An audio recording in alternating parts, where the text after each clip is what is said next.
আজকে আমার রেসিপি পটল ভর্তা। পটল খেতে খেতে যদি মুখে অরুচি চলে আসে তাহলে আজকেই বানিয়ে ফেলুন ভিন্নভাবে করা এই পটল ভর্তা রেসিপিটি। এই পটল ভর্তা এতটাই টেস্টি হয়, এই ভর্তা দিয়েই কিন্তু পুরো ভাত খাওয়া হয়ে যাবে। নমস্কার বন্ধুরা, টেস্টি ডিশেস বাই রুমা চ্যানেলে আপনাদের সকলকে স্বাগত জানাই। পটল ভর্তা করার জন্য আমি 4টে পটল নিয়েছি। আমার 2 জন লোক হিসাবে আমি নিয়েছি, আপনাদের লোক সংখ্যা হিসাবে পটলের পরিমাণটা বাড়িয়ে নেবেন। এবার বোটাটা কেটে নেব, কেটে নিয়ে একটু আঁচড়ে নেব। খোসাটা ছাড়াবার দরকার নেই, শুধু আঁচড়ে নেব। আঁচড়ে নিয়ে পটলগুলো আমি একটু গ্রেট করে নেব। এটা দুভাবে করা যায়, পটলটাকে পেস্ট করেও করা যায়, আবার গ্রেট করে করা যায়। আমি কিন্তু গ্রেট করে করতেই বেশি পছন্দ করি। আমার মনে হয় গ্রেট করে করলে এই ভর্তাটা বেশি ভালো হয়। আমার সবগুলো পটল গ্রেট করা হয়ে গেছে। এবার রান্নাটা করার জন্য আমি একটি ফ্রাই প্যান বসিয়ে দেব, তাতে দিয়ে দেব তেল। আমি 3 চামচের মতো তেল ব্যবহার করেছি। তেলটা গরম হলে ফোড়নে দেব কালো জিরে, 2 থেকে 3টে কাঁচা লঙ্কা, 7 থেকে 8টা রসুন। রসুনটা একটু থেতো করে দেব।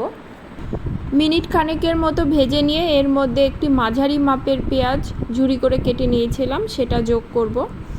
দিয়ে পেঁয়াজটা একটু নরম হয়ে যাওয়া পর্যন্ত আমি ভেজে নেব। এবার আমি এর মধ্যে 5 থেকে 6টা চিংড়ি মাছ দিয়েছি। আমার চিংড়িটা একটু বড় ছিল, আপনারা কিন্তু কুচো চিংড়িও ব্যবহার করতে পারেন। আবার চিংড়ি খেতে যদি অ্যালার্জি থাকে তাহলে চিংড়ি ছাড়াও রান্নাটা কিন্তু করা যায়।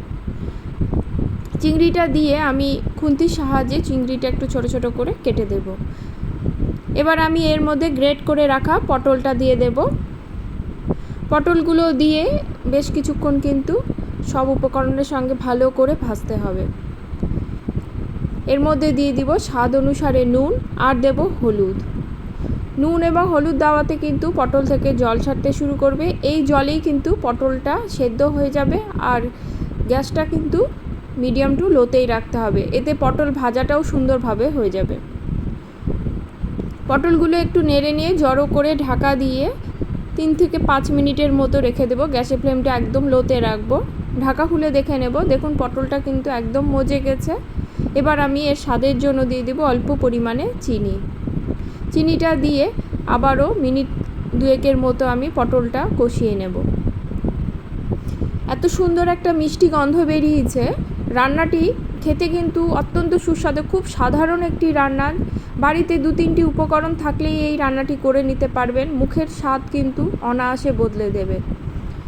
আজকে আমার এই পটলের রেসিপিটি যদি আপনাদের ভালো লেগে থাকে লাইক কমেন্ট করবেন এবং সাবস্ক্রাইব করে পাশে থাকবেন। রেসিপিটি ভালো লাগলে তৈরি করার অনুরোধ রইল এবং কমেন্টে কিন্তু অবশ্যই জানাবেন। আমার পটলটা ভাজা হয়ে গেছে। আমি এবার একটি বাটিতে তুলে নেব। তুলে নিয়ে ঠান্ডা করে শিলে বেটে নেব। আপনারা চাইলে মিক্সিতেও বেটে নিতে পারেন, তবে বাটার সময় লক্ষ্য রাখবেন যেন বাটাটা বেশ শুকনো হয়। যে কোনো ধরনের বাটা শিলে বেটে নিলে টেস্টটা কিন্তু বেশি আসে। আমার সম্পূর্ণ বাটা হয়ে গেছে। এবার বাটাটা আমি একটি বাটির মধ্যে তুলে নেব। তুলে নিয়ে এতে যোগ করব 1 চামচের মতো সরষের তেল। যে কোনো ধরনের বাটায় বেটে নিয়ে তার মধ্যে যদি কাঁচা তেল যোগ করা যায় এর টেস্টটা কিন্তু আরও বেড়ে যায়। তেলটা দিয়ে ভালো করে মেখে নেব। মেখে নিয়ে এবার পরিবেশনের পালা। আজ তাহলে এ পর্যন্তই, দেখা হবে পরের কোনো রেসিপি নিয়ে। সকলে ভালো থাকবেন। ধন্যবাদ সকলকে।